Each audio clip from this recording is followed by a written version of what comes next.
हाथ से बनी गर्म चादरें दीदा जेब होने के साथ साथ शदीद सर्दी से बचाव के लिए मौसर साबित होती हैं। हाफसाबाद में आज भी रवायती तरीके से ऊन, वेलवेट और वूल की मुनफरिद रंगों और मुख्तलिफ डिजाइन में गर्म शाल तैयार की जाती हैं।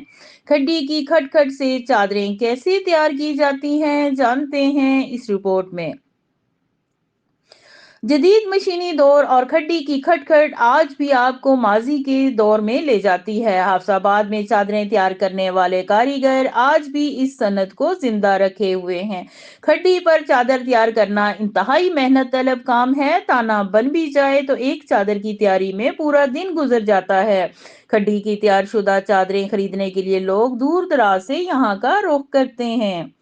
खड्डी पर बैठे कारीगरों को तमाम उम्र धागे की इस दौर में ही गुजर जाती है, मगर फिर भी इसकी जिंदगी की उलझनें सुलझ नहीं पाती हैं। खड्डी पर तैयार की जाने वाली चादरें ज्यादा म्यारी तस्वर की जाती हैं, लेकिन खड्डी की खटखट की बजाय अब जिद्दत आ गई है।